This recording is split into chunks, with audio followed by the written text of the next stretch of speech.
Story நேரம் Tamil வியூவர்ஸ்க்கு hi. சீசனோட 33வது எபிசோட்ல என்ன ஆக போகுது அப்படின்னு தான் இன்னைக்கு இந்த வீடியோல பார்க்க போறோம்.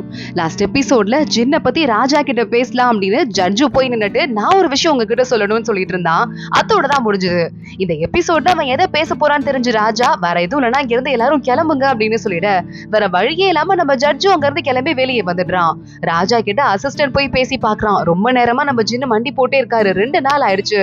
இன்னும் 2 நாள் தான் அவர் கல்யாணத்துக்கு இருக்குன்னு சொல்ல கல்யாணத்தப்ப அவர் இங்க போக சொல்லுங்க, அது வரைய இங்கே மண்டி போட்டிருந்தாலும் ஒன்னும் பிரச்சனை கிடையாது அப்படின்னு ராஜா சொல்லிடுறாரு. அவன் என்னதான் கேட்டாலும் நான் வந்துட்டு நோ சொல்ல போறது இல்ல, அவன் 2 பொண்ணை கல்யாணம் தான் பண்ணி ஆகணும் அப்படின்னு சொல்லிடுறாரு. ஜட்ஜு வெளியே வரான். ஜின்ன பாக்குறான். என்ன பதில் சொல்றதுன்னு தெரியாம அவனும் அங்க இருந்து கிளம்பி போயிடுறான். சிசி ரொம்ப நொந்து போயிட்டு அரண்மனை வாசல்லையே வெயிட் பண்ணிட்டு இருக்க சூ அங்க வந்துடுறா. நீங்க ரொம்பவே நொந்து போகணும், ரொம்ப கஷ்டப்படணும் அப்படிங்கறதா மூத்த இளவரசியோட ஆசை.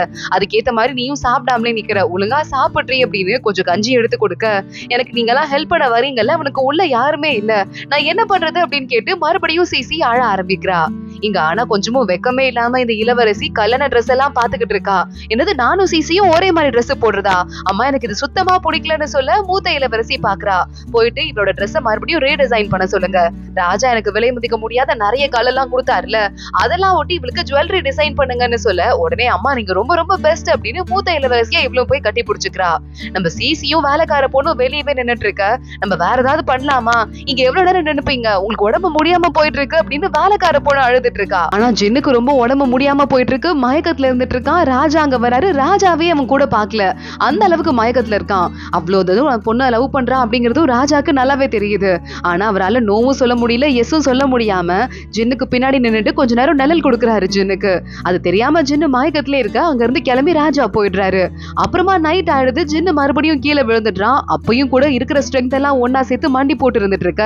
அங்க ஃபூச்சிங் வந்துடுறா. ஆனா கொஞ்சமாவது இந்த காஃபியாவது குடினா, நீ ரொம்ப வீக் ஆயிட்டேன்னு சொல்ல இல்ல எதையும் குடிக்க மாட்டேன் இப்படியே தான் இருப்பேன் அப்படின்னு நம்ம ஃபோர்ஸ் பண்ணி அங்க இருந்துட்டு இருக்கான். இங்க அடுத்து இளவரசியை காட்டுறாங்க. இளவரசி கிட்ட மூத்த இளவரசி சொல்றா, தலையில இருக்கு இத்தனை ஹேர்பின் வச்சிருக்க, ஒரு ஹேர்பின் வச்சுக்கோன்னு சொல்ல ஆமா 2 வச்சிருக்க ஹேர்பின்கே உங்களுக்கு பிடிக்கல, ஆனா நான் சிசியோட 2வது பொண்டாட்டியா தான் கல்யாணம் பண்ணிட்டு போறேன், அதை மட்டும் நான் அக்செப்ட் பண்ண வேண்டி இருக்கு, என்ன பண்றது, நான் போனதுக்கு அப்புறமா அவளை ஒரு உண்டு இல்லன்னு பண்ணி அவளை அங்கிருந்து துரத்துறனா இல்ல உயிரோட விட்டு வைக்கிறான்னு மட்டும் பாருங்களேன் அப்படின்னு இளவரசி சொல்லிக்கிட்டு இருக்கா. அடுத்த நாள் காலையில மறுபடியும் வேலையெல்லாம் முடிச்சுட்டு நம்ம ஜட்ஜு வெளியே வந்துட்டு இருக்கான். சிசிய பார்த்துட்டு இன்னொரு மண்டி போட்டுதான் இருக்காரு. ராஜா இன்னும் ஓகே சொல்லல, எனக்கும் என்ன பண்றதுன்னு தெரியல, நீங்க லவ் பண்றீங்கன்னு தெரியுது, ஆனா ரொம்ப தூரம் இவ்வளவு தூரம் கஷ்டப்பட்டே நின்னீங்கன்னா உங்க உடம்புக்கு ஏதாவது ஆயிட போகுது அப்படின்னு சொல்ல கரெக்டா அப்ப ஃபூச்சிங் அங்க வந்துடுறா. ஃபூச்சிங் ஜட்ஜை கூட்டிட்டு கொஞ்ச தூரம் 2 பேரும் நடந்து போயிட்டு இருக்காங்க. 2 பேரும் ஒருத்தங்க மேல இருந்தவங்க காதல ஏதாவது பண்ணியே ஆகணுமே அப்படின்னு சொல்ல ஃபூச்சிங் என்கிட்ட ஒரு ஐடியா இருக்கு அப்படின்னு பேசிட்டு இருக்கா. இங்க எம்ப்ரஸ் கூப்பிடுறாங்க அப்படின்னு சொல்லிட்டு சிசி கிட்ட சொல்ல எம்ப்ரஸ பாக்குறதுக்கு சிசி உள்ள கிளம்பி போயிட்டு இருக்கா. நேரா போனதுமே எதுக்குமா என்ன ஆச்சுமா, எதுக்காக இங்க வந்தேன்னு கேட்க நீங்க தானே என்ன வர சொன்னீங்க அப்படின்னு சிசி கேக்குறா.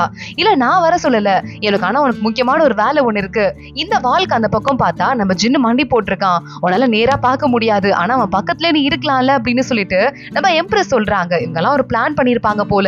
ஃபூச்சிங்கும் நேரா ஜின்னு கிட்ட ஓடி போயிடுறா. ஆனா ப்ளீஸ் நான் ஏஞ்சு போனா அப்பா வர உன்னை பார்க்க வர மாதிரி இல்லன்னு சொல்ல இல்ல நான் போக மாட்டேன், இங்கேதான் நிப்பேன்னு ஜின்னு சொல்லிடுறான். பூச்சிங் அங்க பார்த்துட்டு ஆனா அங்க பாரு பட்டம் பறக்குது, வேற யாரும் இல்ல, சிசி தான் அந்த பட்டத்தை விட்டுட்டு இருக்கா. உன்னை உள்ள கூட்டதுக்கு அப்புறமா சிசி இந்த இடத்த விட்டு நகரவே இல்ல, உன் கூட இமோஷனலா சப்போர்ட் பண்ணிக்கிட்டு தான் இருக்கா, அதை மட்டும் நீ ஞாபகம் வச்சுக்கோ புரியுதா அப்படின்னு பூச்சிங் சொல்லிக்கிட்டு இருக்கா. ஜின் அந்த பட்டத்தை பார்த்து சிரிக்க ஆரம்பிக்கிறான். இங்க சிசியோட அக்காக்கு இந்த விஷயம் எல்லாம் தெரியல. அவ பொண்ணை கூட்டிட்டு வெளியே ஷாப்பிங் போயிருக்கா. பொண்ணு சாக்லேட் வாங்கி சாப்பிட்டுட்டு இந்த பக்கமா திரும்பி பார்த்தா சிசி அக்காவோட அந்த ஹஸ்பண்ட் இருப்பான்ல, அவனே பிச்சைக்கார மாதிரி ரோட்ல உட்காந்துட்டு இருக்கான். அம்மா அப்பா அம்மா அப்படின்னு அந்த குழந்தை கூப்பிடுறா. சிசியோட அக்கா பாத்துடுறா. சரி இது நம்ம அப்பா கிடையாது வேற யாரோ, வா போலாம் அப்படின்னு அங்க வந்து குழந்தையை கூட்டிட்டு கிளம்பி போயிட அந்த ஆளுக்கு ஒரு மாதிரி வெக்கமா இருக்கு. சரி நம்ம குழந்தைய டிஸ்டர்ப் பண்ண கூடாது இந்த கோலத்துல அப்படின்னு அமைதியா உட்காந்துக்கிறான். அது நம்ம அப்பா இல்லையாமா அப்படின்னு குழந்தை வீட்டுக்கு போனதும் கேக்குறா. இல்ல அது அப்பா கிடையாது, யாரோ ஒரு பிச்சைக்காரன், நீ பாட்டுக்கு ஊஞ்சல்ல விளையாடு அப்படின்னு சொல்ல தூரமா அந்த அப்பாக்காரன் உட்காந்துட்டு நொந்து போயிட்டு அழுதுட்டு இருக்கான். அன்னைக்கு நைட்டு மறுபடியும் சிசியோட அக்கா வெளியே வரா. கையில நிறைய சாப்பாடெல்லாம் எடுத்துட்டு அந்த இடத்துல அதே இடத்துலயே பிச்சைக்காரன் கோலத்துல அவரோட அந்த எக்ஸ் ஹஸ்பண்ட் உட்காந்துட்டு இருக்க. அவனுக்கு போய் கொஞ்சம் சாப்பாடு கொடுக்குறா. அவன் ஒரு ரொட்டியை எடுத்ததும் ஆளாளுக்கு வந்து ரொட்டியை பறந்துட்டு எடுக்கிறாங்க. ரொம்ப தேங்க்ஸ் தேங்க்ஸ் மேடம் அப்படின்னு இவன் நிமித்து பார்த்து சொல்ல, இங்க வந்திருக்கிறது யாரு அப்படின்னு இப்பதான் அவனுக்கே தெரியுது. நீயா அப்படின்னு பார்த்துட்டு அங்க இருந்து ஓடுறதுக்கு ட்ரை பண்ண சிசியோட அக்கா பக்கத்துல உட்காந்துக்கிறா.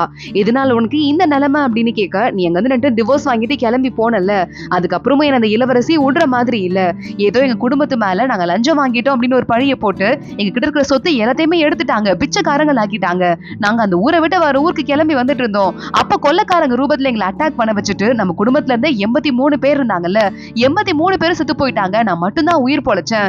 அதனாலதான் இவ்வளவு அவமானத்தை தாங்கிட்டு இங்க வந்து பிச்சைக்காரனா உட்கார்ந்துகிட்டு இருக்கேன்னு சொல்ல, சிசியோட அக்கா பாக்குறா.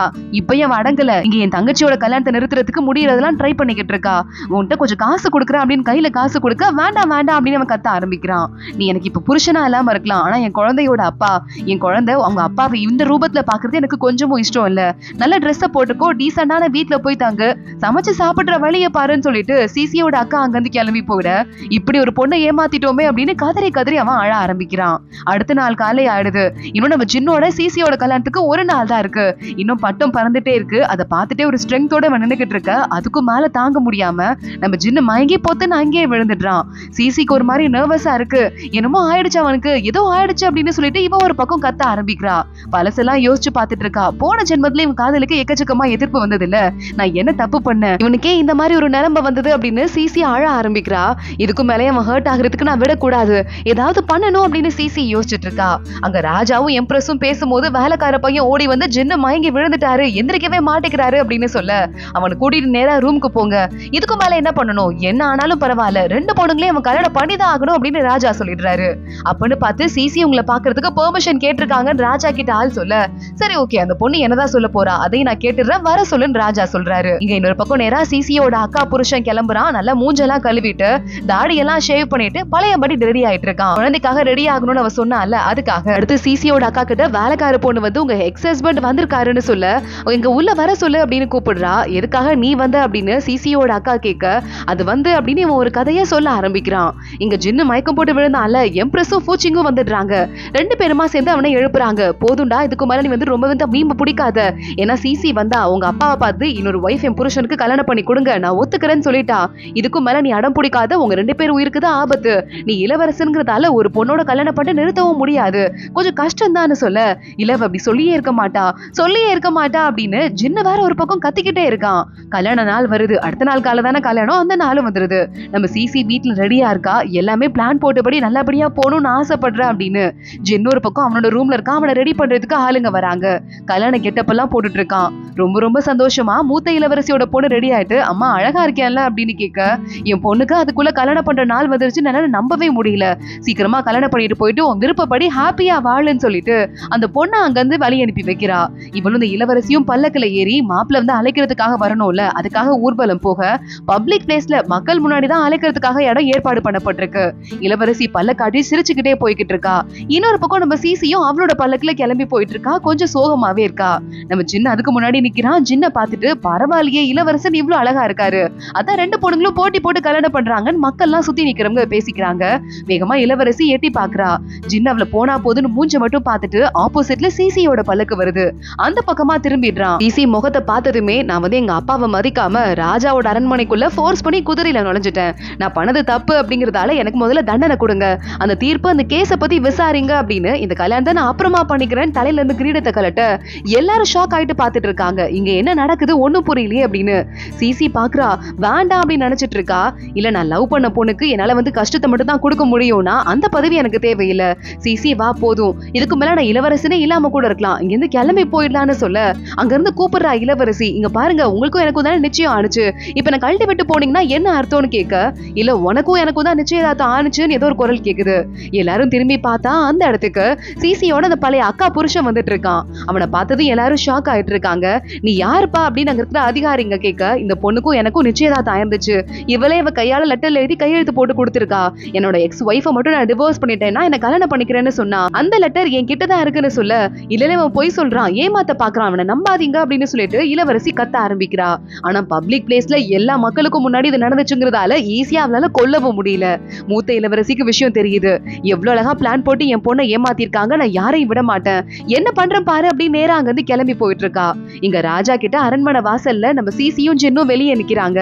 உள்ள அங்க நம்ம சிசியோட அக்கா புருஷன் வந்து உட்கார்ந்துட்டு இருக்கான். இளவரசி கத்திக்கிட்டு இருக்கா. இல்ல ராஜா, அவன் சொல்றதை நம்பாதீங்க, இதெல்லாம் பொய்ன்னு சொல்ல, அந்த லெட்டர் எழுதுனது நீ கிடையாதா அப்படின்னு அங்க அக்கா புருஷன் கேட்க, அதுதான் நான் எரிச்சிட்டேனே அப்படின்னு சொல்ல வந்துட்டு டக்குனு இவ வாயை மூடிக்கிறா. மூத்த இளவரசி முறைக்க ஆரம்பிக்கிறா. அந்த லெட்டர் என்கிட்ட இருக்கு, நான் சப்மிட் பண்றேன் அப்படின்னு சொல்லிட்டு அங்க இருந்து அந்த லெட்டரையும் கொடுக்க ஜட்ஜ் பாத்துட்டு இருக்கான். உண்மையாவே இதுல எழுதி இருக்கு.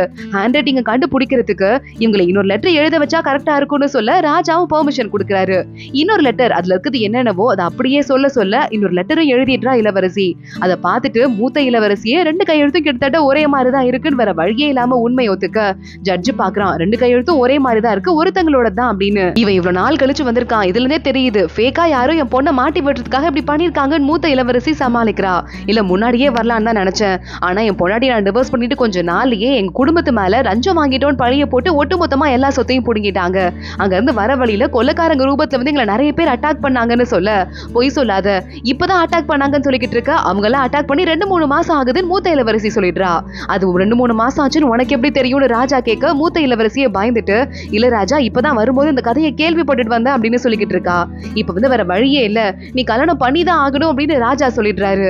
உடனே மூத்த இளவரசிக்கும் வேற வழியே இல்லாம ராஜா தீர்ப்பு தான் கரெக்ட் ஆனதுன்னு சொல்ல, அம்மா ப்ளீஸ் என்ன காப்பாத்து அப்படின்னு இளவரசி கெஞ்ச ஆரம்பிக்கிறா. 2 ஜோடி இருக்கு, 2 ஜோடிக்கும் என் கண்ணு முன்னாடியே கல்யாணத்தை பண்ணி வச்சிடுறேன், 2 ஜோடியையும் ஒன்னா உள்ள கூப்பிடுங்க அப்படின்னு சொல்ல, நம்ம ஜின்னு வேண்டாம் அப்படின்னு கிளம்புறான். சிசி பாக்குறா, வா உள்ள போலாம் அப்படின்னு ஜின்னோட கையை பிடிச்சு இழுத்து உள்ள கூட்டிட்டு வரா. அம்மா அந்த லெட்டரை நான் எரிச்சிட்டேம்மா, இது எப்படி வந்துச்சுன்னு எனக்கு தெரியாதுமா அப்படின்னு மறுபடியும் வந்து நின்னுட்டு சொல்லிக்கிட்டு இருக்க, இப்ப பேசி என்ன பிரயோஜனம் அப்படின்னு மூத்த இளவரசி பொண்ணு கிட்ட கத்த ஆரம்பிக்கிறா. அதோட தான் இந்த எபிசோட் முடியுது. அடுத்தடுத்து என்ன ஆக போகுது தொடர்ந்து பார்க்கலாம். இந்த வீடியோவை லைக் பண்ணிக்கோங்க, மறக்காம நம்ம சேனலுக்கு சப்ஸ்கிரைப் பண்ணி பெல் ஐகானையும் கிளிக் பண்ணிக்கோங்க. அடுத்த வீடியோல பார்க்கலாம். அது வரைய பாய்.